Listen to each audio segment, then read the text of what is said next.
decided, yes, that I decided that this is something that I want to learn. Then I started looking for members of this family, people who could I could learn from. And one thing that really struck me in this is the whole atmosphere of the raga, the grandeur, the the whole flow. It's like a unfolding, gradual unfolding. But right from the beginning, every note steeped in the raga and really identifying the raga from the sound. The sound itself seemed to come from some deep place. It was not a superficial sound. It was a sound that resonated everywhere in the consciousness in the body. So that is something that fascinated me. And then I got the opportunity to meet one of the Dagars, Ustad Zia Mahiuddin Dagar, and I gradually started learning. And although at that time I was studying, so I did not really do it full time, but very seriously.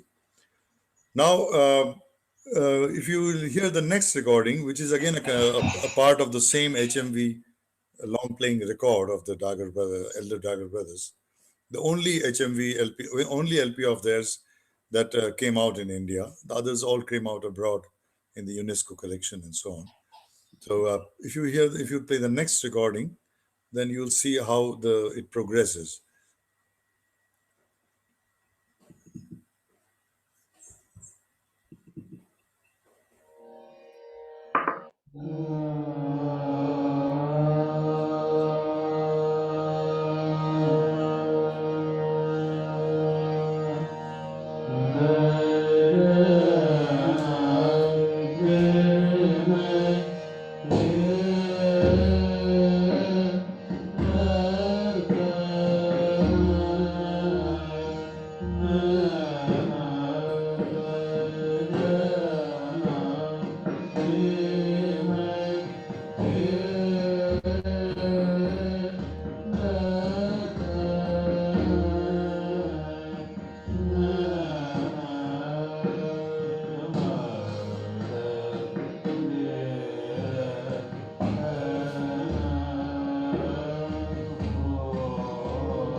Ashish, you need to unmute yourself.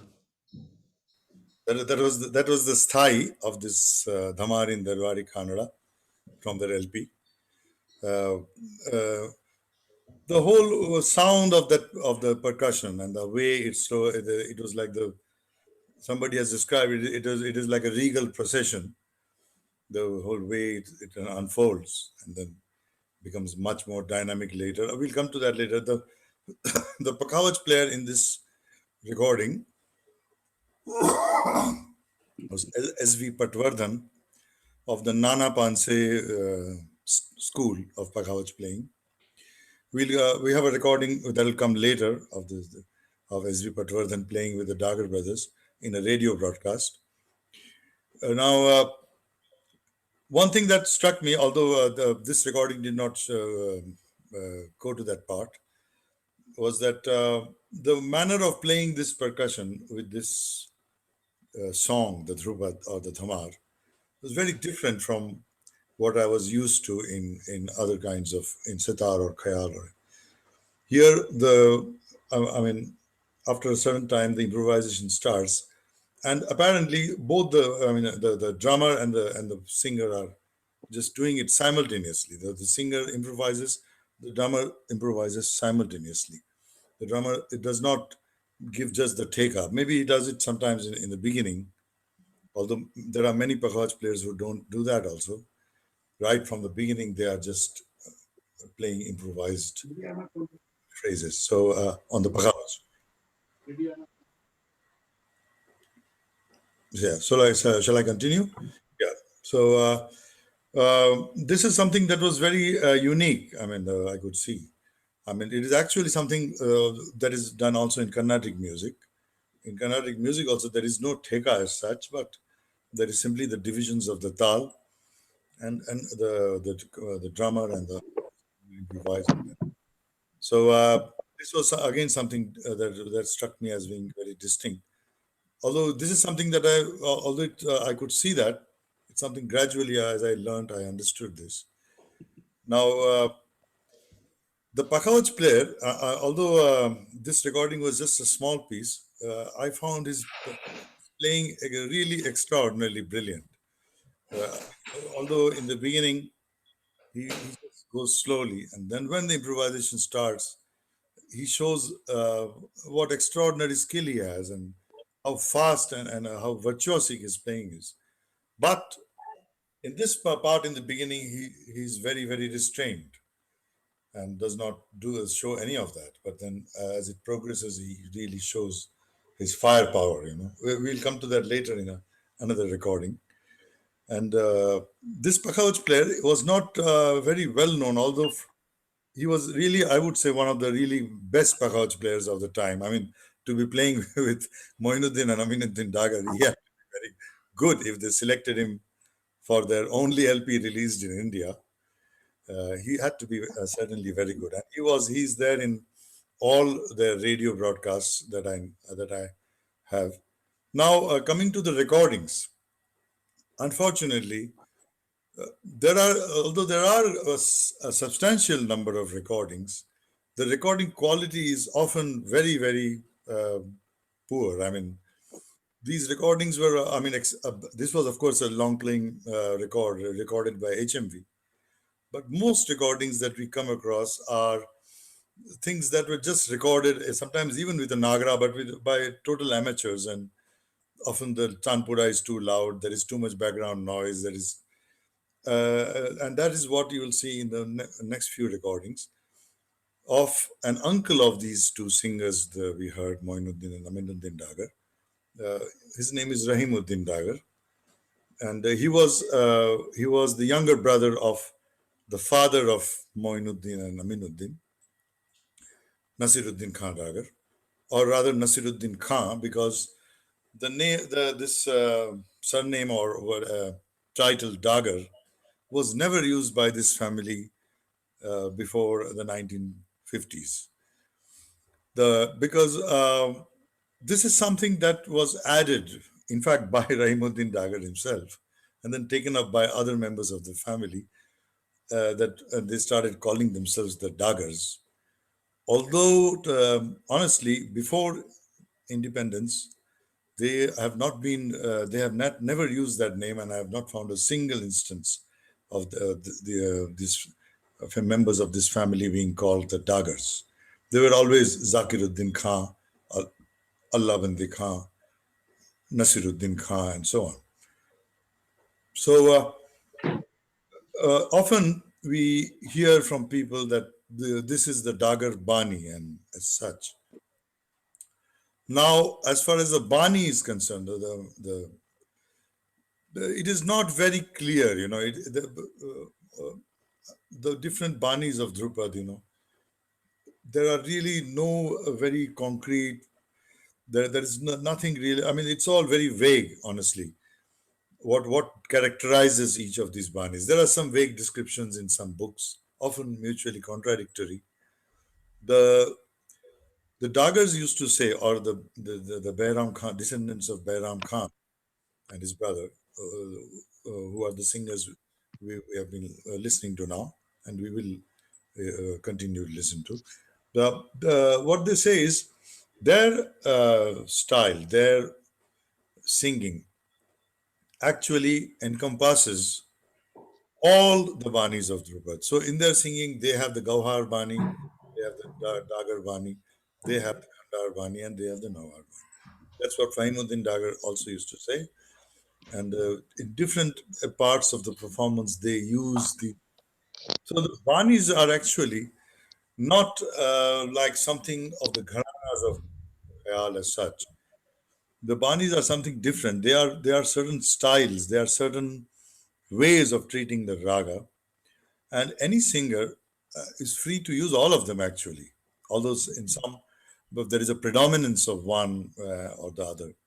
So the Dagars say that in their singing, the predominance is of the Dagar Bani, although they use Khandar Bani elements, they use Gauhar Bani elements, and so on. So from the 1950s onwards, this family started calling themselves the Dagars, and it became a kind of a very distinct kind of a name, which is almost like a brand name, and especially from the 1960s onward, when these same singers, Nasir Moinuddin and Nasir Aminuddin, went to Europe, and they invited by Alan Danielou, the famed musicologist, and I mean, I'm sure all of you have heard of him. And they became quite well known. Their whole year tour of Europe in early 1960s was a huge success, critical success. They performed in some 30 of concerts over a period of a month or 2 months, and they had rave reviews everywhere in Paris and Berlin, some of which I've quoted in my book. After this, the name Dagars or the Dagar brothers sort of got embedded in the consciousness. And then in the 60s, of course, you had this whole transformation in Europe. The young people coming, even taking going to the extent of, taking a Volkswagen Beetle or something and driving all the way from Iran and Afghanistan to to India, and sometimes even going around India on some kind of Enfield bike, and again going back to Europe like that. It was I met dozens of people who did that. So that time among the young in Europe, after the Vietnam War and all those that 1960s flowering or opening of the or whole liberal way of looking at things and so on. This Dhrupad and the Dagar brothers sort of, although not to a great extent, but as a part of that, it fascinated some people, and people started coming to India. Some of them took Dhrupad lessons, many took sitar lessons, and so on. Now, that is how gradually Dhrupad started getting a worldwide audience. The first were Moinuddin and Aminuddin and their extraordinarily successful tour and the UNESCO recordings of Asavari, Bhairavi, and Kamboji that were released. And now we come to some other members of the family. Moinuddin and Aminuddin were the most recognized singers of that time. There were others in the family who were older than them, their uncles, for example, who had a great amount of knowledge and expertise. But I never heard them till I was actually full time into Dhrupad and learning Dhrupad. Then I heard, of course, I heard Zia Muhyiddin Dagar, Ustad Zia Muhyiddin Dagar, his brother Ustad Zia Fariduddin Dagar, who were my first teachers. I learned from Ustad Zaref Dagar for nearly 10 years. It was during that time that I heard another singer of the previous generation from these Dagars, brothers or cousins that we know. That was Rahimuddin Dagar. And then, unfortunately, there are not many very good recordings of Rahimuddin. There are a few excellent recordings of Moinuddin and Aminuddin, and we'll come to some of them later. Most of them are in archives in the West. There are some in India, but often they are not accessible, being in private collections. There are at the NCPA Mumbai has some good recordings, well made Nagara recordings. Now, the next interesting recording I heard was of Rahimuddin Dagar, and we'll play that now.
Ashish, unmute yourself, please.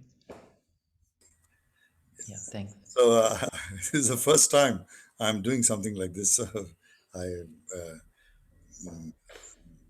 I beg your indulgence. So the thing is now, this is a recording that I would like to play a few times more. Now, as you see here, he's doing sargam, padhamagare and all that. First in Shri, and then he switches to Kamboji. Now, superficially, it sounds like a simple sargam. I mean, but if you hear carefully, you will see that in each of these, the notes are not the normal notes that we are used to. Please play it again, and please listen carefully.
Yeah. Now you'll notice in the first sargam of Shri, if you hear carefully the dha and the ma, and then the next time I'm going to play it again now, after the I speak now, and now I will request you to just stop it at that point where he switches from one rag to the other.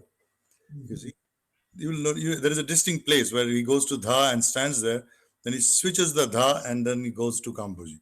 Now, if you'll hear the first Shri, he's hear that Komal Dha, hear that Tivra Ma, hear that Pa. You'll notice that the Komal Dha is abnormally low. The Ma, the Tivra Ma is a bit high. The Pa is a bit low. Yes, the Re is low. Now please play it again and now listen to the Dha, Ma, Pa and Re in Shri.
Now you see, he sang Shri.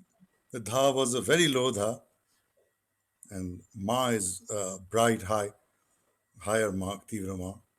Then at a certain point, he went to this Dha and started raising it slightly. The low is this Dha, and then he raised it a bit.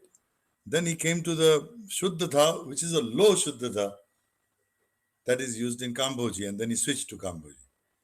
So this is actually a demonstration of his mastery over what are called Shrutis.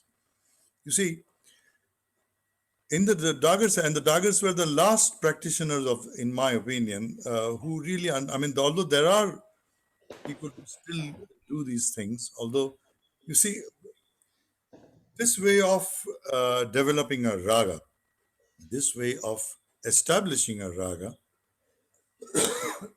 through pure notes, that is, you sing a dha, and the dha is the dha of Shri and of no other rag, although it is a Komal dha, but there is a certain shade which belongs to Shri. There is a certain shade of Pa which belongs to Shri. This Pa is a low one. Uh, uh, this is something that was very new to me, or this is something that fascinated me. And then gradually I understood the reason why this recording of the Dagar brothers that I heard, that was the first instance of Dhrupad that I heard in my life, why it had this power. Because you see, as I said, when I heard that recording in my college days, the very first note, the Tanpura, and the very first Sa, it sort of just brought in this Darbari, the feeling of the rag, because they had tuned the Tanpura and they were singing the rag, and with every note, even the Sa, using this peculiar coloring and shading that is unique to Darbari. Similarly, what Rahimuddin is doing here is each shade of the notes is colored by the fact that it belongs to Shri, and that is what it gives this kind of quality, this intense hypnotic quality, the dha, the pa, the ma, everything. And then in this second recording we heard, what Rahimuddin does is that he just shifts a note slightly and goes into another raga. That's a way of, I mean, he was an expert in that. His brothers, I mean, Nasiruddin was said to be a great master of this, and that's a demonstration of that. And this is something that fascinated me, and I wanted to understand this. I wanted to understand what are the theoretical principles behind this, because we all read in the books there are 22 shrutis in Indian music, but no one could say anything about them. And when I heard this and when I started learning Drupad, I wanted to understand the whole principles behind this. And that is a quest that eventually took me to some of the other Dagars. Although Fariduddin from Zia Fariduddin Dagar Sahab also, I got a lot. And he used to always show, like, and also his elder brother, like, for example, the Ma of Multani, the Ni of Miyaki Malhar, or the ray of Jai Jayavanti. All he used to sing and show it, but he would say nothing about what decides this. What are the rules that decide where the pancham of Shri should be? He used to say that the pa itself changes, which is again completely contrary to what is the established wisdom in Indian music, that the pa and sa never change. But he used to show that the pa does change. He used to show that even the sa has a slight color according to the raga.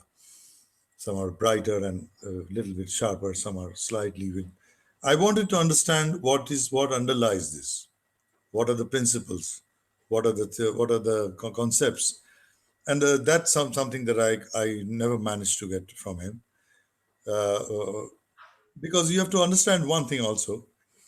These people used to be also very secretive about these deepest concepts. That is something I've written in my book. Some people will be unhappy to hear this, but this is the bitter truth. In the somehow in the Gharana system, and perhaps also for other reasons, I have analyzed this in detail. These deepest concepts were somehow kept as esoteric knowledge, taught by training and systematic pedagogy to a chosen few, usually members of the same family. In rare instances, someone outside the family. Because every person who has this knowledge is also deeply concerned about its survival. And somehow In the last 500 years or so, the best strategy for survival of knowledge became passing it on hereditarily. Because I haven't analyzed this. Why? Why is this? Because I think the conditions became very, very difficult. When you have a music that is heard by a very small number of people, mainly the aristocracy, and there is very little room for anybody to get into that circuit and get patronage. And then where the pedagogical system is so complex and takes 20 years to go through, then the best strategy is to simply bring up your child in that immersed in that pedagogy and that whole way of life, and ensure that he is the next. And then because it became very patriarchal, it was inevitably the male successor who got this knowledge. Although there are instances, I mean, if you read, there were females, mostly again for queens and aristocrats and people from women also who sang. Like, for example, the Queen of Gwalior, the wife of Raja Man Singh, was known to, I mean, is said to be have been a very accomplished singer. Of obviously of Dhrupad, because Man Singh is said to be one of the originators of Dhrupad, along with his court singer Nayak Bakshu. So this became hereditary, and one of the reasons, in my opinion, why they were not these were so open with this deep knowledge of concepts, although they were open to showing it, demonstrating it, and letting the student try to do it by imitation, which, honestly speaking, is impossible in a real sense, unless one knows how to do it and unless one goes through the methodical training to acquire the skills and the techniques to do it. Then, this was a reason for this kind of secrecy or reluctance to openly discuss. They would discuss in bits, little. Okay, the madhyam here is like this. But when I wanted to know what decides that, well, um, it was just said that this is something you have to learn from the guru. Well, but I was not sure. I mean, if that is how it is learned, then it will change over the period of time. It's not something that will have consistency unless there are some principles guiding this. So I then eventually, I have written it all in my book. My relation with the Dagars, my teachers, were had a lot of ups and downs. It was not something very straightforward or complex, and I've openly discussed this in the book, because I've seen no point in trying to present a rosy picture of some people just immersed in the Guru Shishya Parampara. There are a lot of nuances and complexities in that, and the knowledge is something that is really very something that one has to work to get. And even the Dagas said that you have to really earn this knowledge. You cannot be given like that. They said that even our children, although they cannot be given, and they have to earn this knowledge. So anyway, I then went to some of his cousins of Ustad Fariduddin Dagar. First to Saiduddin Dagar Sahab in Pune. I learned important things from him. He was very open. He was very eager to show things. I think one of the reasons was also their family rivalries, and he uh, uh, he showed me things that I had never known before. Techniques of the voice. Absolutely. The first time, for example, I came to know that the real technique involves changes of position. You don't sing from one position. The position in the body changes. That is something was astonishing to me. That's something I got from him. He showed me the techniques of how to do that. Then he said that all the theories, the principles, is something that my elder cousin Fahimuddin, who lives in Delhi, he knows best. So then eventually I went to him. I was then working for a project of the Maharana of Udaipur Foundation for the digitization and release of some CDs from their archives of the elder Dagar brothers who heard in the beginning. And then eventually in that project, some six recordings were released from that collection called the Royal Series of Mewar. It is difficult to get now, but I'm sure you can get some from somewhere. In connection with that, and I went, that sort of was a starting point of going to Rahim Fahimuddin Dagar in Delhi. First, looking for some photographs for that project, and then when I sat with him, I saw that he was able to answer all the questions that had been in my mind for years. Now you'll notice that in this recording of Rahimuddin Dagar, the notes, you see the dha, the low dha, the high tivrama, the pa, has some kind of fuzzy coloration, like, please play just a bit of that again, the same track.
Yeah.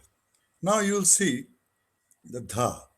The way he's pronouncing the syllable dha, it's a soft kind of, the, pa, pa, not like pa, but pa, dha. You know, it is like as if the syllable is ringing in the sound. That is precisely the description that I heard from Fahimuddin Dagar Sahab when I went. That the syllable, the pronunciation of each syllable is done in such a way that it just sort of floats on the sound. The sound itself has a kind of a halo. The dha is surrounded by a halo of resonance, like a light, like a candle. And then the syllables are like floating on this sound. And this is something.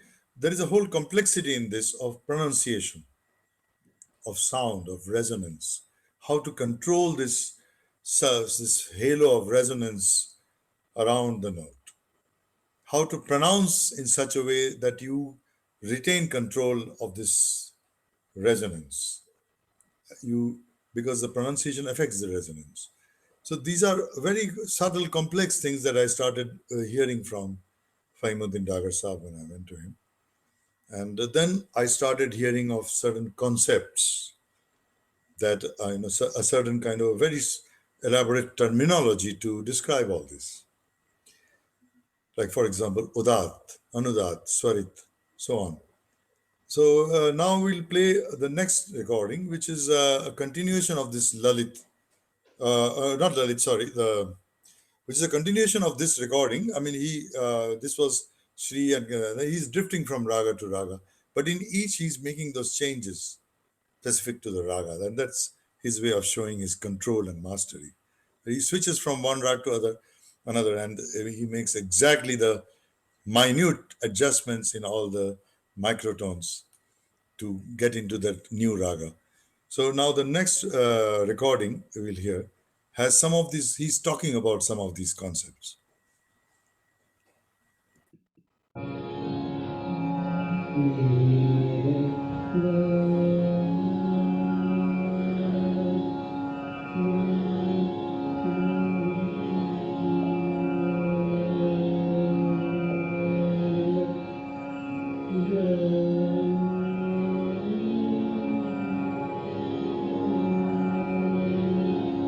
ये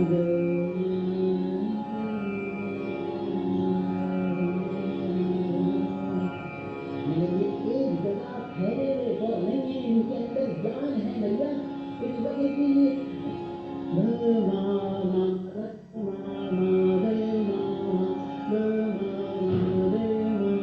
कहूँगा मैं तो पूरी पैदा हो जाएंगे, देखिए।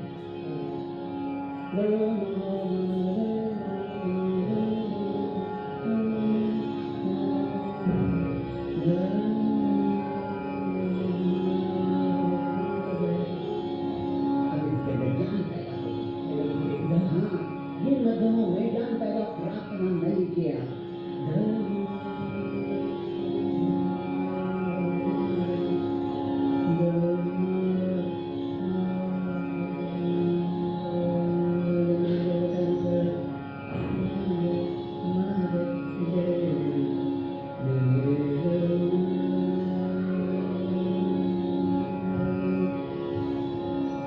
ये जो वचन है इसकी उदास अवस्था है। अगर इसकी उदास अवस्था नहीं हो तो ये राग जिसका नाम ललित है वो नहीं बनाएगा। तो ये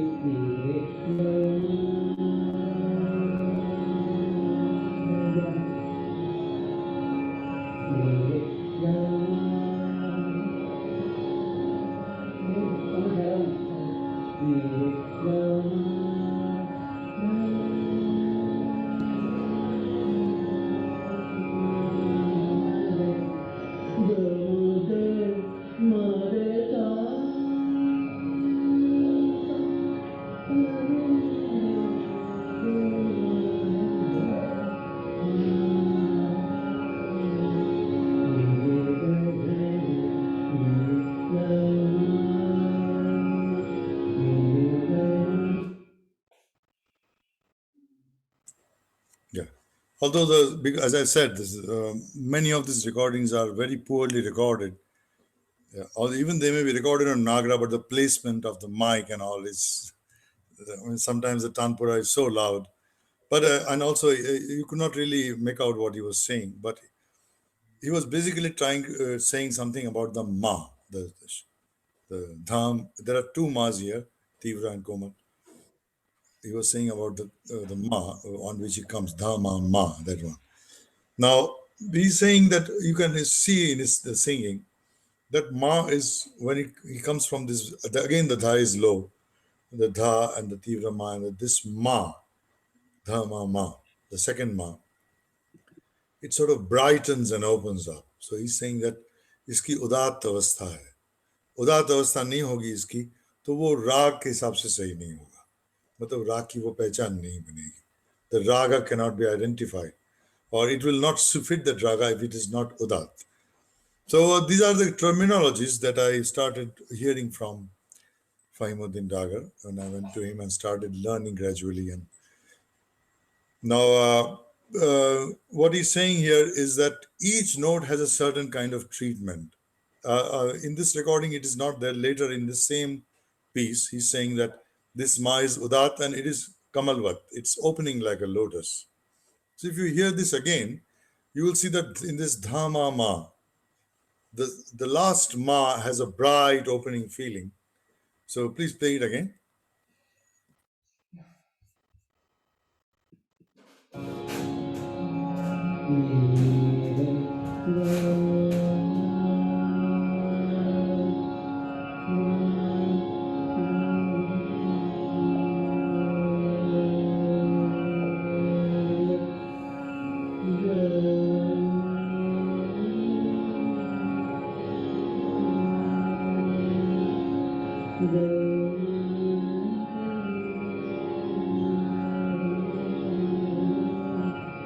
ये एक जगह ठहरे हुए और नहीं है, इनके अंदर ज्ञान है भैया, इस वजह से ये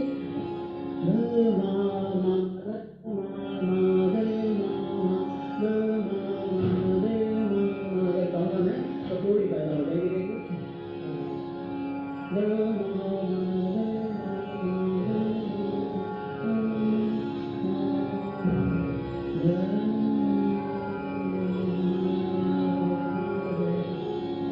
अब इसके अंदर ज्ञान पैदा हो, हाँ, जिन मध्यमों में ज्ञान पैदा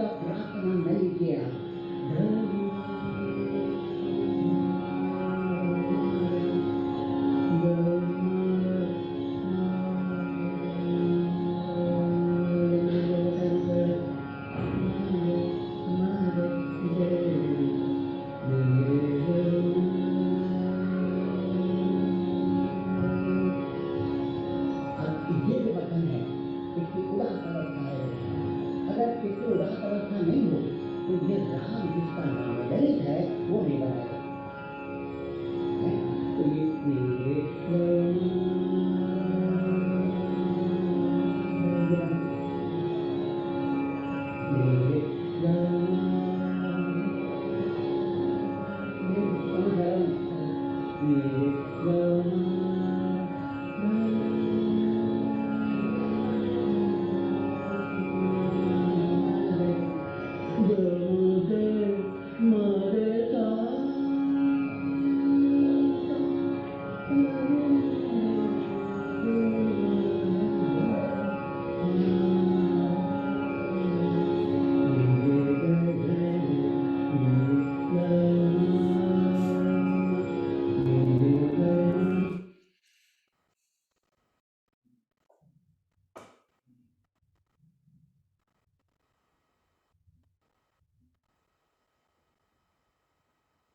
So you can see some of the terminology that he's using. Can you hear me? Yes. All right. So the terminology, you can see he's saying udat. Iski udat avastha hai. Then he's another point, although it's not very distinct what he's saying. If you hear on a good good recording, I mean, if you hear this directly, because of the internet, it's not coming very well. You can actually make out what he's saying. He's saying that the notes are not static. The notes एक जगह पे खड़े नहीं हैं.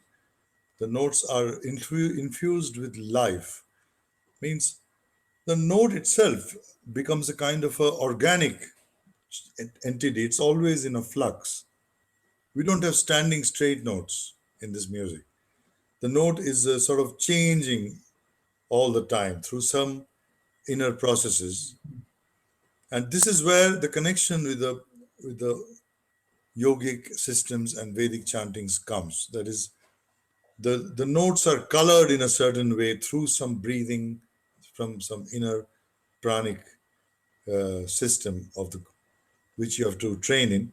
It's a systematic training to acquire that, and then the notes can be colored like this, so that this Ma of Lalit, as it comes down to Ma, and then it sort of brightens, and it's Udat and it's Kamalvat. So this is something that I started learning from Fahimud. This is what I wanted. I wanted this to understand the theory behind this all, and what are the principles that decide whether a certain note will be high or low or whatever. I was not willing to accept, perhaps because of my scientific background and my background in physics and mathematics, that this is something that is just something you have to learn from the guru. Sure, you have to learn from the guru, but you have to learn how to do it. You have to learn the concepts, the principles, that decide how the Ma of Lalit should be sung. So this is something that I started getting from Fahimuddin Dagar, and then gradually over a period of 8 years that I learned from him. And he was in that stage in his life. I think he was really because nobody in his family or from his students had come to learn from him really, and he was very disappointed by that. On the end, he was not. He felt. I mean, I've written it all in my book again. So he wanted really that somebody should learn this, and somebody should at least understand all this. And so he just poured out things to me, and he also allowed me to record. For at least 5 6 years I was able to record all his teachings, all his talks, his demonstrations, and I eventually that stopped, and I have explained in my book why that happened. But I accumulated a lot from the learning and then again going back to the recordings and looking at them. And gradually I started understanding the whole theoretical conceptual framework behind the whole music. And he actually also wanted me to to write a book about all that. And I started writing. Even then, I made several beginnings, but it never took off because I was busy not only learning from him but also trying to make a living from, because I was already doing performances when I had gone to him. I had started doing small performances, workshops, etc. And then could not get down to the task of writing, but I recorded things. I made a lot of, not written notes, but just simply recorded things and kept them. And eventually, I was able to do it much later in around 2015. Before that, I started a few times, abandoned it. 2015 was when I started writing all this down, and that the result of that is this book. In the book, I've tried to explain these subtleties, because what all this is about is a certain tonal system. Ultimately, every music is decided. Every music has a certain fundamental system of notes. What are the intervals? How far is the fifth? How far is the third? What is the third? Which third are you going to use?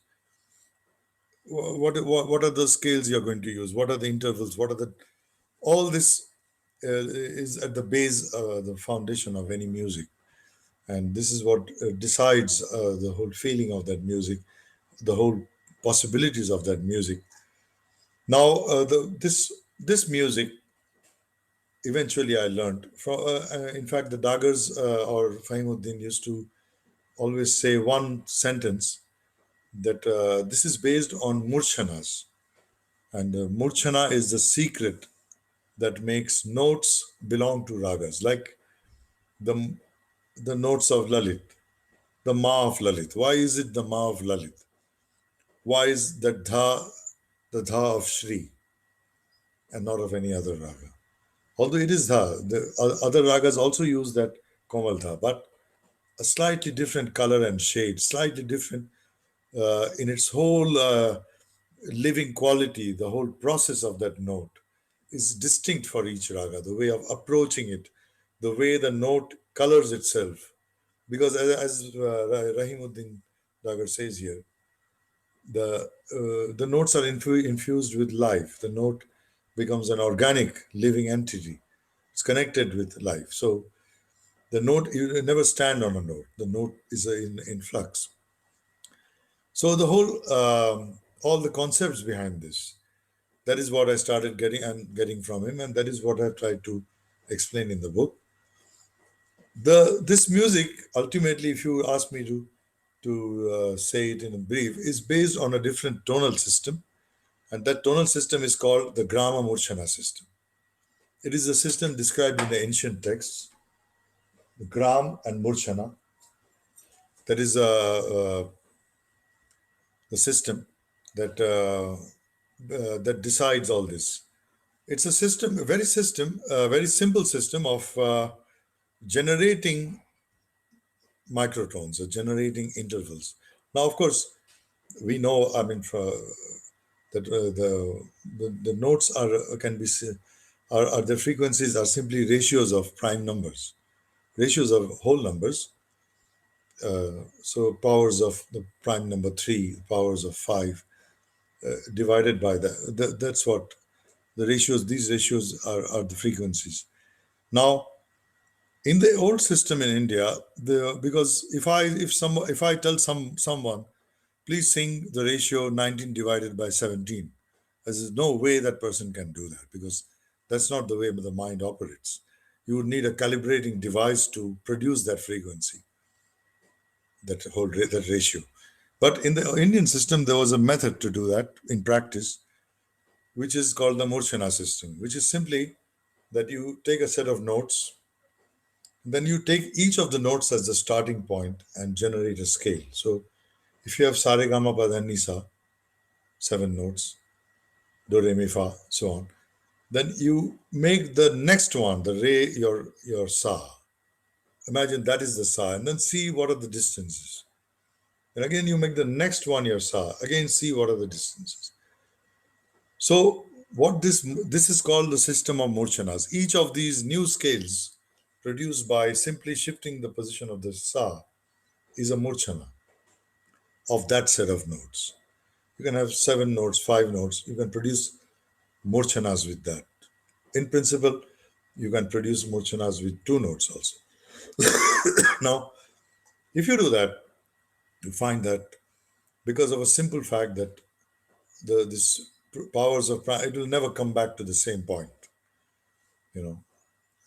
So the primes, I mean, the powers of the primes. So if you take power 3 by 2 and that is the pa and again pa and pa multiply by 3 by 2, it will never return to the same point. So what happens is when you do this, when you simply change the position of the sa and see the other distances in a set of notes, in a group of notes, what you're doing is you're seeing all the mutual distances. When you see all these mutual distances, you find that some of the distance are new notes. They don't belong to this set. They don't belong to this original group of notes we started with. This is the Murchana system. So each time you get some new notes, and then you repeat and repeat, and then so from just sa and pa, you would get ma and dha, and if you continue to do that, you will get 22 notes and even more. This is the Murchana system. It is a very practical, simple way to generate the notes and study them with the voice or with any instrument. You can simply take a fretted instrument or a stringed instrument, tune them, and then simply change the sa, decide that this is my new sa, and then see all the others. You'll find that they shift in a subtle way. This is how these notes are generated. And in fact, in the Western music, also, of course, they were confronted with this problem in the Renaissance and Baroque music when they realized that if you if you tune with perfect fifths on a keyboard or whatever, and as soon as you change the tonic, take the others will go out of tune. So that's a simple fact. So then, because they wanted to create a music where you can freely change the key and then you can have multiple layers of melodies, they had to, for practical reasons, find a solution to these things getting out of tune. So they decided, they developed the system of temperament, where they took an approximation where things don't go out of tune. So the either the mean temperament or equal temperament, it is something well thought out and done to produce a certain kind of music. Now, the Indian music did not go into that path, but the old Indian music accepted those new notes that are constantly created when you take all mutual distances. That is, by the Murchana system, you produce newer and newer notes. The Indian system used them, but then when you start using that, you realize that you cannot use them as static standing notes. The notes must be now colored by a certain living process. There must the whole resonance of the note must change with time in a very controlled, well-defined manner. Only then can they be used in music. And not only that, when used in a music in that way, they have a kind of a special feeling. The note itself acquires a certain characteristic. The note itself sounds, you know, many kinds of things. You can produce the feeling of pathos or you know a sort of a brightening up or a very abstract kind of very feelings or feelings of at a very universal level can be produced by the note itself. So this system requires this coloring of notes And this is something that comes from the Vedic chantings. Because if you see the old texts, the Vedic chantings were based also on this tonal system. Although, in my opinion, much of the Vedic chantings we hear today in India is not consciously, it doesn't consciously use that anymore. That knowledge is lost or remains as a vestige of through certain practices, but not really understood. And the same in music also. And the Dagars, in my opinion and experience, were among the last people who had a working pedagogical system to implement this in music, the Grama Murchana system, which many musicologists in the 20th century described, like V.N. Bhatkhande, for example, said that this is a gone and lost. Nobody knows what it is. But it did survive in some traditions. Apart from the Dagars, I would also say some of the Saini traditions of the direct descendants of Tansen also practice this. You can hear it in some of the very, very few recordings that survive, and also in their writings. And also in some traditions from that, where this is done in practice, and the musicians, very, very few, mind you, they actually take pains to, mostly it's now in instrumental traditions, very few remaining, who actually take the pains. The some of the Sainis, or there are no Sainis left anymore who practice music. I mean, direct descendants of Tansen, but some of that they take pains to if it's Jai Jaivanti, then they will use the correct low shade of Re and so on. In the Dagars, this was a systematic knowledge of concepts, principles, pedagogy to do this. So now we'll go to the next recording, which was a very powerful recording that I heard of Rahimuddin. It was really amazing, his mastery, and not only the mastery, but the way he sings, and in between he just recites some Urdu poetry, some lines of Ghalib, and then some other thing. And then goes on singing again. So please play the next one.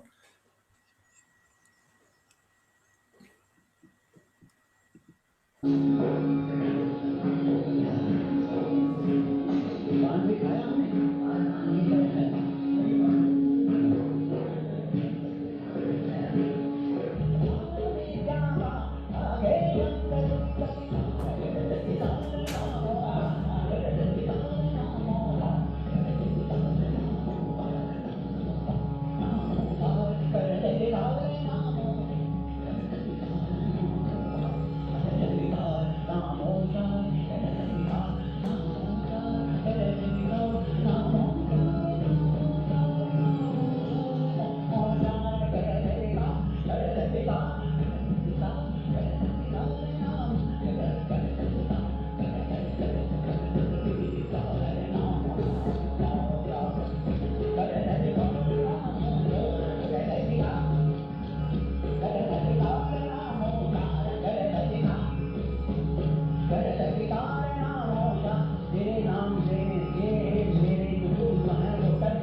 Yeah. So I hope you can hear me. We have intermittent power here, so I've lost power. So I'm on backup now, but that's fine. It'll work. So in that recording, it's a composition, a very fast-paced composition. Unfortunately, on this, you can't hear it very clearly. Even the recording is honestly not that good. I mean, but we are lucky that even this exists. So, because of Rahimuddin, there are very few good recordings, and mostly they are not even accessible. Even the few good ones that are there. So, in this, you can see it's a fast-paced composition in Tori. Again, all these subtleties of the notes, all the shades, all the finer aspects of pronunciation and sound and the coloring of sound, the microtones, the everything is so well preserved, even in this composition with drumming. So basically, in Dhrupad, because of this tonal system of Gram and Murchana, because of the subtle shades of notes that have to be used to give the rag its character and feeling, so that an isolated, an individual note itself carries the entire feeling of the raga. Because of this, you cannot really make this a very fast music. You cannot make this music a demonstration of this skills of speed. So that is why this music can go up to a certain tempo, like for example in this composition. And I'll give a few examples in Alap.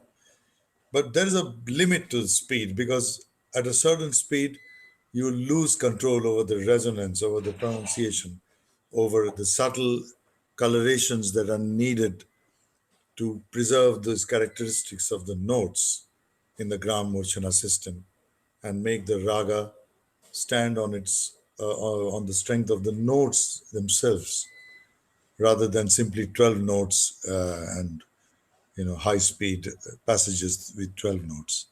The subtle shades of notes cannot be preserved at more than a certain speed, which is why this music has a certain limit on how fast you can be.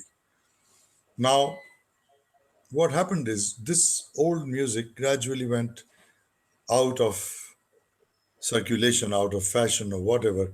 This old knowledge got lost, and a new music emerged. Again, I've written in my book through a variety of influences, also, I guess. Around the 16th century, this system of Gram and Murchana started getting lost. And from the 17th century, uh, from the 17th century onwards, you find that the classical texts, which then switched to Persian, because from the 17th century onwards, from the times of Shah Jahan and all the Shastra texts were mainly written in Persian, even by some of the descendants of Tansin who wrote works, like for example, one of the sons of Khushal Khan, and and even later, the language was Persian. So unfortunately, a lot of these Persian writings of that time were not really studied. And in this book, I've especially got Persian text translated. It was a very, very difficult thing to do because this old Persian, there are very few people who can even read it. uh, the calligraphy, this cursive writing from those times. And there are a lot of problems in Persian. First of all, in Persian, there are often in Persian writing, the a, e, u signs are omitted. You know, so because these accents or these signs, like whether a vowel is a or e or u, this is not indicated. It is understood from the context. So a lot of the terms become very difficult to read because because the writer is assuming that you know it already, and if they are archaic terms, then you simply have to guess, and they are very difficult. But I managed to. Some have been translated already by scholars in the West. Some, not many in India, but there are a lot of texts in collections in the West, and also here in some libraries, the Salarjung Museum, for example.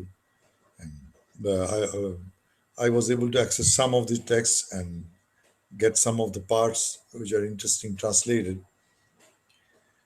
Now, the Gram Murchana system, you can see that from these Persian writings, it is slowly going out of fashion. And this way of determining intervals using murchanas and ragas characterized by murchanas, which, for example, is the way the Man Kutuhal of Raja Mansingh describes ragas. Then the earlier texts like Sangeet Ratnakar describes ragas using murchanas. For each rag, it'll state the murchana to which it belongs. Once you state the murchanas, then you clearly say what are the intervals, whether you are going to use a low ray or a higher ray. I mean subtle shade. No, I don't mean Komal ray and Shuddha ray, but if you are using a Komal ray, will it be a lower Komal ray or the higher Komal ray? That is decided by the Murchana. As soon as you specify the Murchana, you specify that. So that system goes out of fashion. And now to deal with this complexity comes a new system where they start saying that each note has 7 shades. You notice that in the late 16th century, 17th century writings. Like, for example, the Shams al Aswat of Rasbaras Khan, and then after that, Usul al Nagmat Asifi and all. The new concept, although they still talk about gram and murchana, but in describing ragas, they are talking because they have now switched to what is called the thought system. And not so in the thought system, we are talking about Komal Ray and Shuddha Ray and all, but then they are talking about the shade of 7 shades of, for example, of Komal Ray. So, but if one thinks carefully, this system is actually inconsistent with Murchanas. It is simply logically not consistent with the system of 22 Shrutis if you give it some thought. So obviously, a lot of things went out of fashion or knowledge was lost or out of practice. Somehow, some traditions continued to do this in practice and preserve it as some kind of a special knowledge within a small group. And the Dagars, their treatment of ragas follows the old system of Gram and Murchana. Each of the ragas they treat is used according to its parent Murchana. Like, for example, if you are doing Bhimpalasi, then the, the Murchana that is appropriate to that will be chosen. Then, apart from that, because the Gram Murchana system is a system of iteration, it is something that doesn't stop at one level of 22, but it's a system to generate finer and finer intervals. So there are even more subtle changes that come into the beyond the 22, that those are also used. They are also mentioned in ancient texts. So the Dagars use this system. Now, unfortunately, a lot of the recordings, as I said, are poor quality. Only a few, very few, are of a very high quality or quite good. Most of them are from recordings made in the West of the elder Dagar brothers. Most are from various uh, radio archives and so on, not easily accessible. Now, the next recording is such a recording. It's although I don't know to what extent you'll notice that it's better quality, but I hope you can all download these files and then play it at home, and then you'll really be able to relate to it. So please play the next one.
Yes. So now in this recording, you see that I mean, although you can't hear it, if you when you download it, you'll see here the voice is very clear. It's actually an excellent recording done in the West during, of course, one of the tours of the Dagger brothers. Or there are unfortunately very few such recordings. Maybe you can count on your fingers how many of this quality. So of these singers I'm talking about, who died in the 60s and the 70s, especially the elder Dagger brothers, Rahimuddin, and so on. The younger ones, there are recordings of theirs of the 90s and even till recent times. And of the still older ones of the previous generation, before Moinuddin and Aminuddin and Fahimuddin Dagar, there is only Rahimuddin and his younger brother Husainuddin have been recorded. Husainuddin's recordings are again very rare, very few. Fahimuddin Dagar used to say that those recordings are of his old age, although he did not really live that long. He died in his late 50s, but he used to say that his voice had become very coarse and in those years, that fine voice that he had when he was younger is not there in recordings. So there are just a few recordings of Husainuddin Dagar. But of Rahimuddin, there are many. Some are of reasonably good quality. Of the elder Dagar brothers, there are again several. And now, one thing is that the Dagars used to, some of them they would sing alone. They were soloists primarily. Rahimuddin was primarily a soloist, so was Fahimuddin.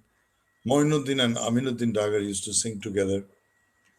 Then Zahiruddin and Fayazuddin sang together. They formed sort of regular pairs, and then they developed a style of a. Because if you'll notice that each of the Dagars has a very individualistic style, and then within their individual, some of them form pairs. So two singers singing together with contrasting styles. That some of the Dagars did that. Some sang alone. Sometimes some very interesting results can be seen when some of the Dagars who normally did not perform together sang together, or then you'll see that the singing that you are used to from them, it becomes very different when they start singing together and or playing together. And somehow these unusual pairings have resulted in some rare recordings which are very interesting in their own right. So unfortunately, there has been a slight mistake in the files that I had sent. So I'm sending one more file again, but that'll be after the one that you'll play now. So I'm just sending one more file now. It is a duet of Fahimuddin Dagar and Fayazuddin Dagar.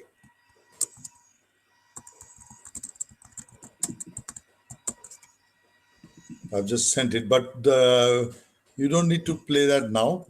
For now, we'll play the next one, which is actually, because seven, there is one seven which is a wrong kind of file. That is not the one. You have to play now number seven, Zahiruddin and Mohiuddin duet. This is a duet of Veena and vocal.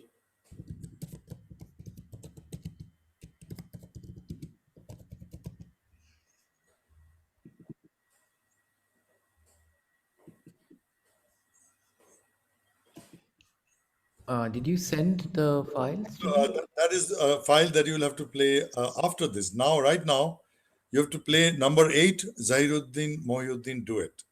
Right.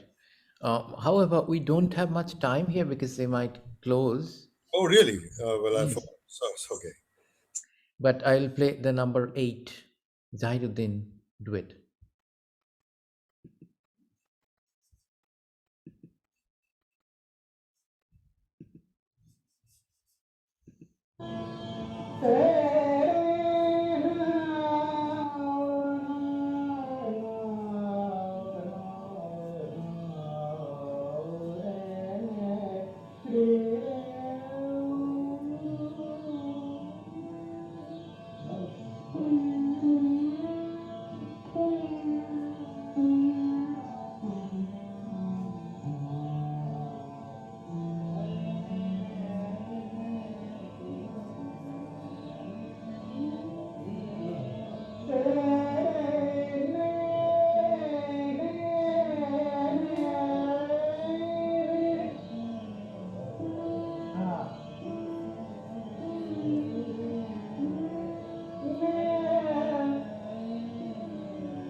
Unfortunately, there has been a bit of a mistake, I think.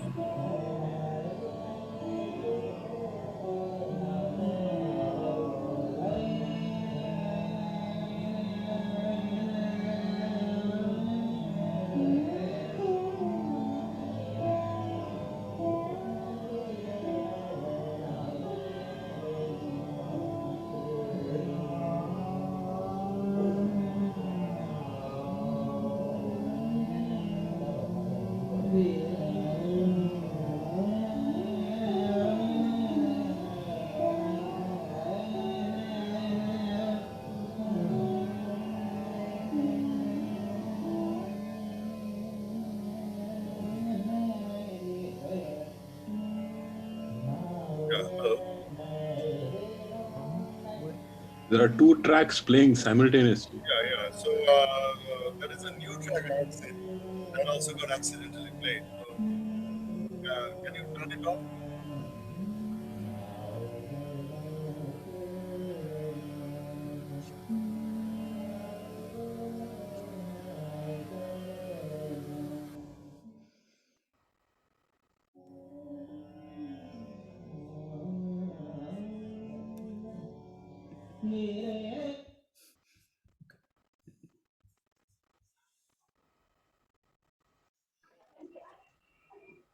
Ashish ji, you are You're muted. muted. Two tracks got played simultaneously. I think. Did you all hear two tracks? Yes, for Yeah, some there time. were two. Yeah. Yeah. So now that was a mistake. If you want, because at least they are very short ones. You could, if you like to, you can play them, or we can now stop this and go on to questions if you like. Personally, I don't know about time limit, but I'd like to hear you some more. Can you play those two tracks? The first one, which is the vocal and veena. Moinuddin duet. Yeah, Mohyuddin Zahiruddin duet.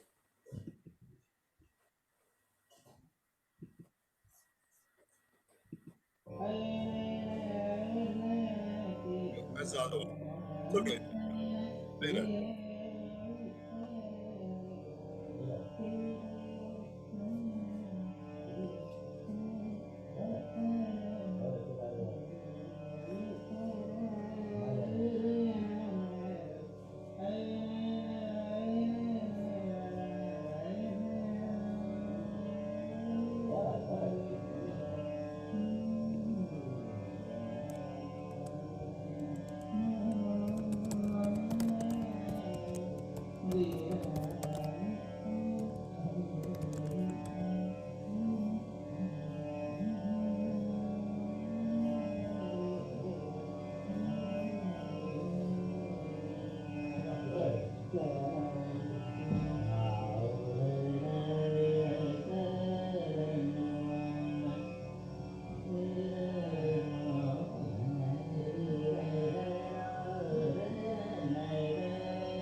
So that was Fahimuddin Dagar and Fayyazuddin Dagar singing together.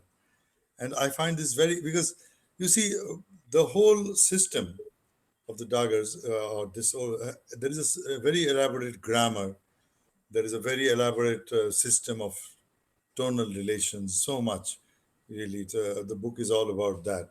Now, this whole elaborate structure allows great individual freedom. I mean, you can really, within this framework, create your own style. So each Dagar is very individualistic because they were all trained in a system. But within that system, each is so unique. So this is something that happens when you learn the system rather than learn to simply imitate somebody. You see, if you know the system, then within that system, like for example, if you know the grammar of a language, then each writer writes in his own style, but it's all based on a certain grammar. Then there are different substyles and so on. But in the same way, here the whole grammar, the whole rich framework of concepts creates a kind of a palette with which you can choose your colors and your tools and whatever, and you can create your own style. But it will always sound like this tradition because of the underlying principles, because of the underlying grammar behind it. So that is see in this recording you have two people singing together who rarely if ever perform together, they Faimuddin and Fayazuddin. But you can see each is now if you hear the recordings of Fayazuddin Dagar with his regular singing partner Zahiruddin, and then if you hear this recording you can see how he has adapted that singing because he's sitting now with somebody else. So the phrases, the turns, everything they can adapt if they know the method, so that they can go together. So that is a very interesting thing in these kind of unusual recordings of different pairings of the daggers. There were one or two more recordings, but we can skip them. But in any case, the next one that I wanted to play is a composition with Pakhavaj, but somehow it seems the sound quality is not too good here. But you can download it and hear it later on.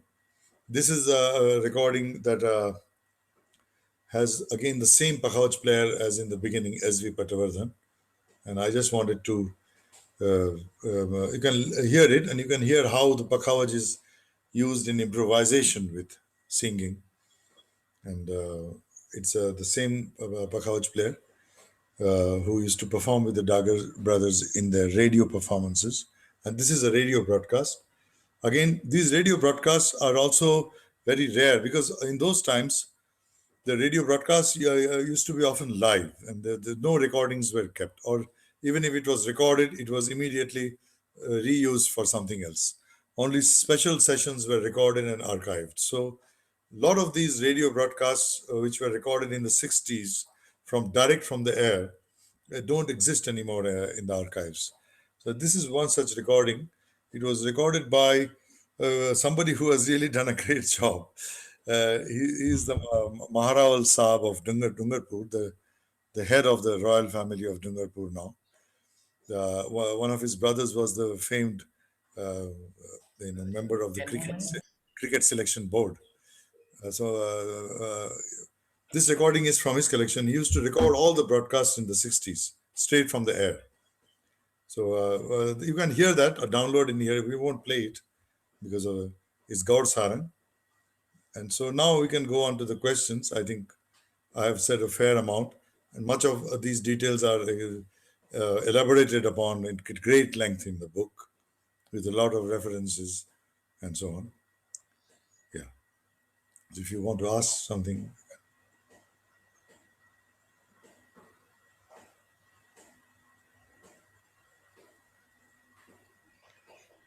Can I ask a question? Yes, yes, please go ahead. Hi. Yeah. Thanks so much for the very informative talk. So my question is, the things you talked about of the swar, um, the descriptors were mostly non-sound, like the color of a swar or the shade and all those things. So, could you put them at all in terms of characteristics of sound? Like, what does a color actually mean for something that you're hearing? Well, you see, that is the thing. I mean, these in the old music, they had a whole elaborate terminology to describe these things, and you could hear it, and it was taught in a certain system. It was replicable through a certain pedagogy, and they had a terminology to describe this. So they had terminology like Kamalvat Swar, then Udat Swar, Anudat Swar, so on. These are different ways of in which the Swar is treated, and there is a whole elaborate terminology that the Dagars used. Now, of course, we there is the if you I mean, that is something that people can measure, and that is something that will need very elaborate analysis using sophisticated computer programs, and to analyze exactly what's happening in terms of the spectrum of frequencies. When I say that a certain note is anudat, I can produce that, and that produces a certain feeling in the note that also produces a certain way the pitch sort of changes in a subtle way. Now, to actually measure it using some very well set up experimental, or record and then analyze using some programs. That is something that can be done. It has not been done yet, but it is something that people can do, surely. But right now, that thing has not been gone into. In any case, all this is in fact almost dead now. I mean, even in the Daga tradition, I mean, there is hardly anything of this left anymore. I mean, people in practice. I mean, some people may know some, but as I've written in my book, the whole knowledge of this system has progressively degraded, declined, fragmented, got lost, and the tradition is in a bad shape. But using some recordings, like some of the examples there is if when we hear the recordings, there is a remarkable consistency in all these things. Like, for example, I played several recordings of Lalit and Shri. If you compare the Shri of Rahimuddin, or if you compare the Shri of Rahimuddin with the Shri of the duet of Rahimuddin and Fayazuddin, you see that the treatment of the notes is exactly the same. It is the same lowered Dhaivat, the same slightly raised Tivrama, same knee, mutual distances, the treatment, all is same. I'm sure it can be even measured and precisely and demonstrated. That is something. Who knows? Maybe maybe I'll do it. I don't know if the although I'm primarily a performing musician, it is something that is about which I do have a certain curiosity. Although I can hear it and I can produce it and I know that it's correct, but for somebody, it may be necessary. I mean, you can also do a scientific analysis and act, but it'll have to be a very sophisticated analysis, because it's not just, we are not dealing with static notes, but notes which are slightly always in flux in a very definite, controlled way. The resonance, the pitch, everything is altering in a precise, controlled manner in this. So that's something to quantify and measure and analyze is a big job, but it can be done. It can be done with somebody who wants to do it and has the tools. And the tools are available now, scientific tools. So that can be surely done. It's not been done, not yet. Inshallah. Soon. Excuse me. May I ask question, sir? Hey, please, please. Yeah. Sir, if anybody wants to learn Dagarwani, then what to do, sir? Well, you have to go to a teacher. That is the whole thing. I mean, all this, what I've described in my book, all these concepts, all these principles. To how to do it in practice is something that only somebody can teach, because to implement it in practice in a music, there is a definite pedagogy. Unfortunately, that pedagogical system, as I have written in my book, itself has degraded for a number of reasons. You see, that pedagogical system is difficult to sustain. Even within the Dagger family, it was difficult to sustain, and you can see the result. I mean, if you compare the previous, I mean, this is something that even other observers have written. The generation of the pre-independence from the royal courts, of whom we have only one well-recorded example, Rahimuddin.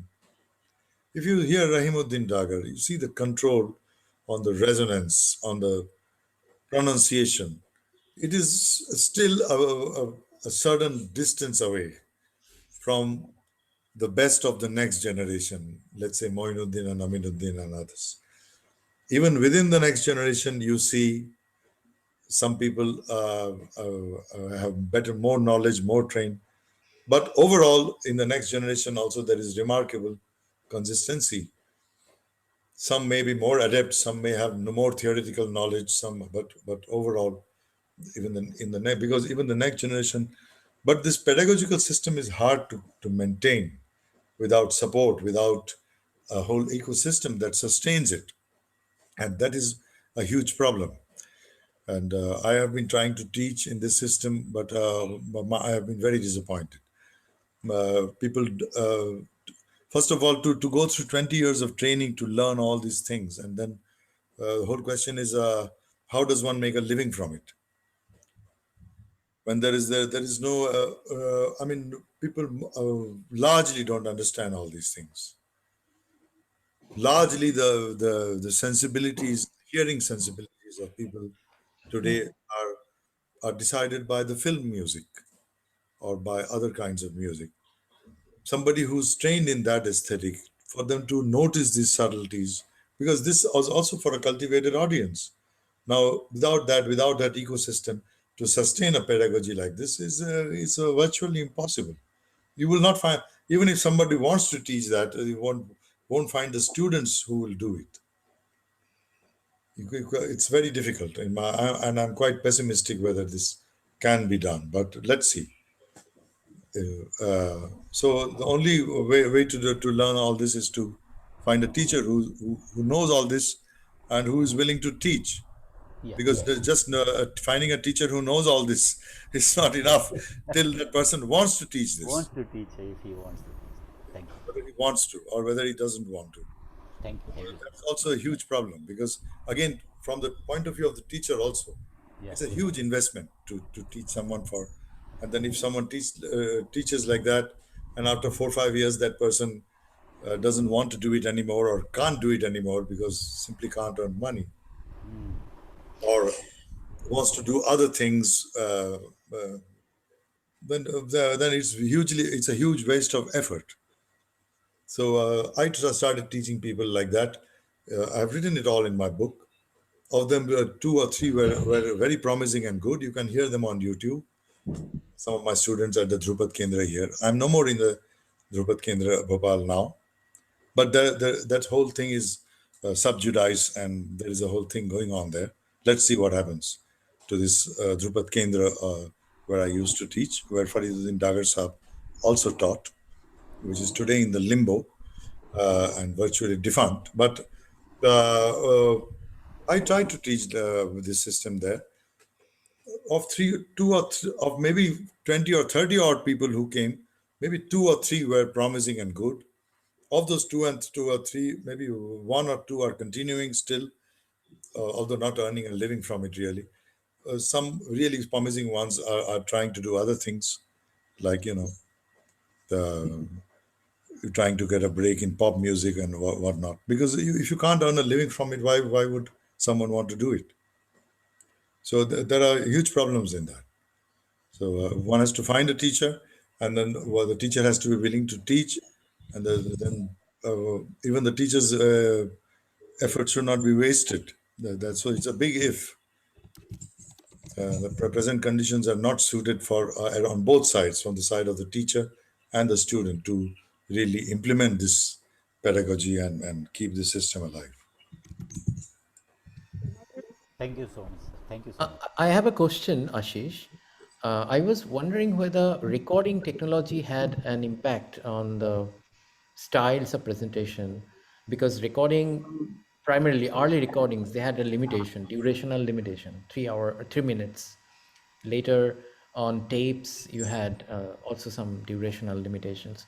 So performers used to perform for hours, let's say 5 hours, 6 hours, and the recording, the way we trace these performances, did they impact the way later musicians, performers performed?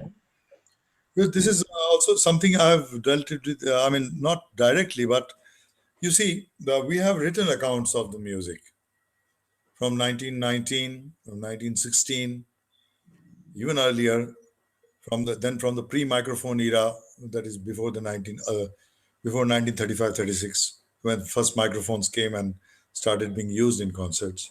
Then at the time the recording, I mean, because you see, a lot of these people were simply, I mean, they did release shellac recordings of, 3.5 minutes, 7 minutes, later on extended to 10 minutes.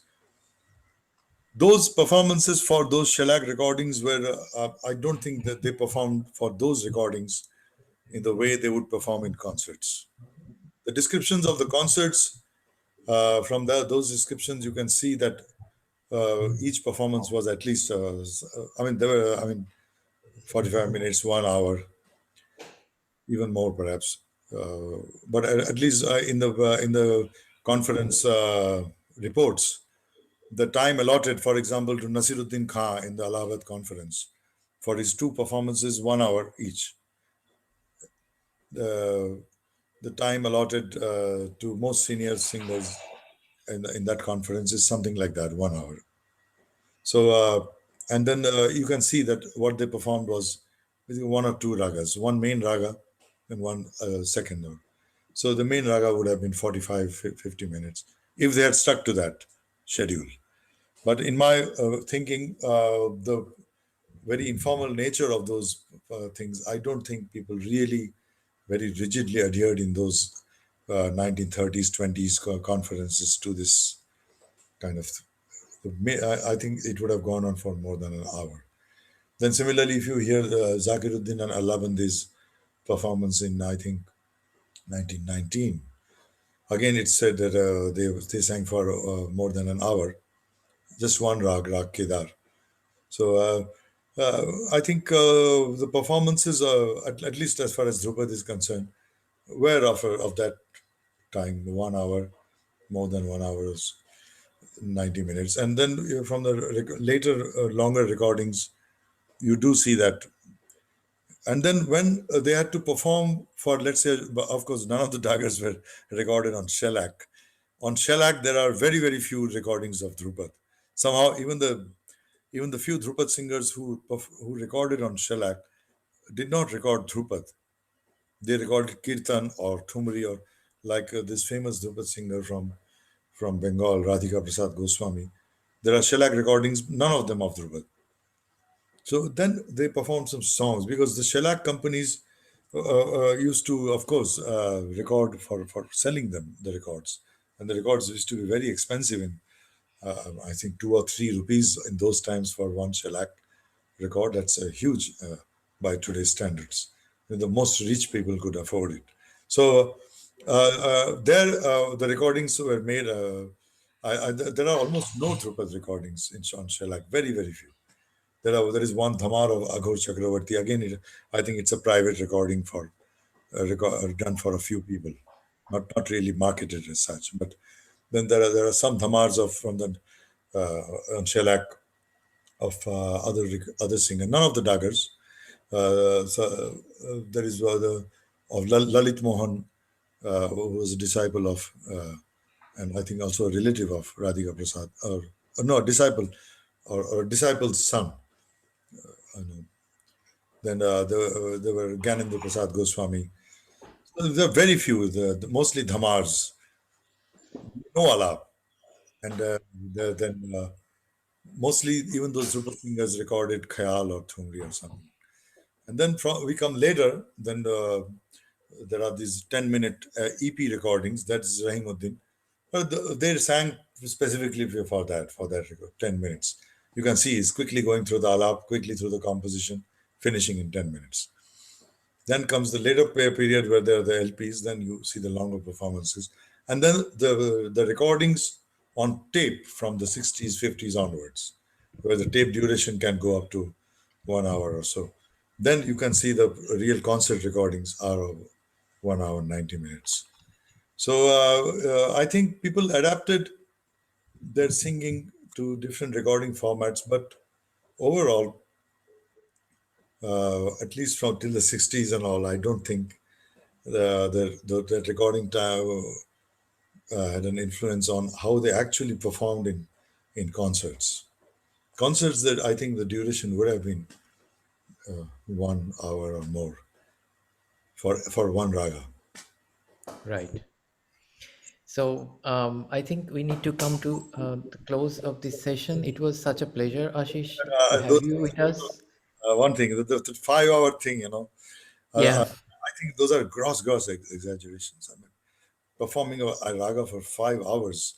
I've never, I mean, there are no written records. I mean, in these big conferences, the All India Conference, the Allahabad Conference, there is one mention of it's again hearsay. It is somebody who was there in the audience, and he gives an interview at the age of 90 in Desh of Nasiruddin Khan's performance in Allahabad, and he does say that he performed one raga for 3 4 hours, but when you see the report of that conference, it doesn't seem so. He may have performed maybe for 1 hour, half 2 hours, but in the memory of this guy, it sort of got exaggerated. So the 5 hour performances are, in my opinion, a bit of an exaggeration. okay.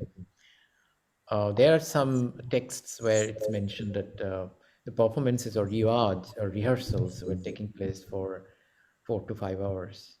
I have not come across them. I mean, I have read the official documents of the All India conferences and so on. But again, what happened in the private mehfils of the Maharajas and all, that is something. Then we have to go by hearsay, and there are certainly oral accounts of that. Okay. Certainly. But then we Yeah. have to really see whether how because there is unfortunately a tendency to exaggerate. Right. Yeah. So it was wonderful to have you, and we have more questions, I think, but we can write to you in emails. Maybe you can respond if you find time. Sure, certainly. And do share all those tracks. You can hear them Yeah. in quality at home. And Yes, and the session was recorded as well, which I'll share publicly. send me a link too, and I'll also maybe people would be interested who could not come but want to hear it later. Yeah, Yes. Yeah. great. So it's a continuing conversation. We might also arrange another session with you in future. Yeah, I look Because forward to that. according- There's so much is unsaid. Yes, so much is unsaid, and because of time constraint and a logistical constraint, we couldn't extend because we mentioned that until 5:15, but it's already 6, so there is a bit of logistical restraint here, constraint. So thanks very Yeah. much. Thanks very much to you, to not to us, but to you. It's wonderful Thank you. to hear your mellifluous voice and the recordings. Oh, thanks so much. Look forward. I hope we can keep in touch, and do get back to me with any questions you feel like asking. And yeah, Yes, I'll do that, and Yes, maybe Budarito, can I ask anybody who wants the recordings of the soundtracks which Ashish sir has sent to send me a WhatsApp or an email and I'll share it with them. yeah, I will make a Google Drive of all the recordings, and I'll share it with the host, and maybe the host Mark can distribute the recordings to the people. Mark is not the host. Mark is not the host. Okay, I'll send it to you then. So Okay. I can always help.